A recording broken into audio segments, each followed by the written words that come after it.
अगर आने वाले दिनों में आपको एलपीजी गैस सिलेंडर मिलने में दिक्कत हो, तो हैरान मत होइएगा, क्योंकि इस समय देश में एलपीजी सप्लाई को लेकर एक बहुत बड़ा सवाल खड़ा हो गया है।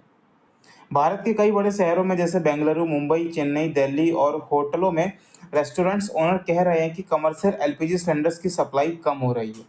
कुछ जगहों पर तो होटल ओनर्स ने वार्निंग तक दे दी है कि अगर यही हाल रहा तो उन्हें कुछ दिन के लिए अपने किचन्स को, होटल्स को, रेस्टोरेंट्स को बंद करना पड़ सकता है।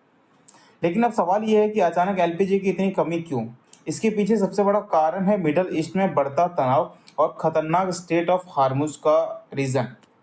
यही वो समुद्री रास्ता है जहां से दुनिया के बड़े हिस्से का ऑयल और गैस ट्रांसपोर्ट होता है। जब भी इस इलाके में कॉन्फ्लिक्ट बढ़ता है, चाहे वो ईरान हो, इसराइल हो या फिर किसी भी अन्य कंट्री के बीच में इसमें कोई रीजनल टेंशन बढ़े, तो ये शिपिंग रूट्स पर असर ज़रूर करता है। और इसका सीधा असर उन देशों पर पड़ता है जो एनर्जी इंपोर्ट्स करते हैं, जैसे कि इंडिया। भारत अपनी ज़रूरत का एक बड़ा हिस्सा एलपीजी और क्रूड ऑयल मिडल ईस्ट से इंपोर्ट करता है। यही वजह है कि सप्लाई चेन में थोड़ी सी डिस्टरबेंस तुरंत मार्केट में दिखाई देने लगती है।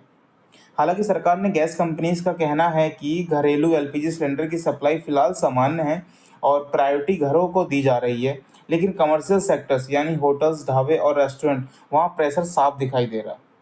अब सबसे बड़ा सवाल है कि अगर मिडल ईस्ट में तनाव और बढ़ता रहा और स्टेट ऑफ हार्मुज में शिपिंग और प्रभावित होती है, तो क्या आने वाले दिनों में भारत में एलपीजी और फ्यूल प्राइसेस पर बड़ा असर पड़ सकता है?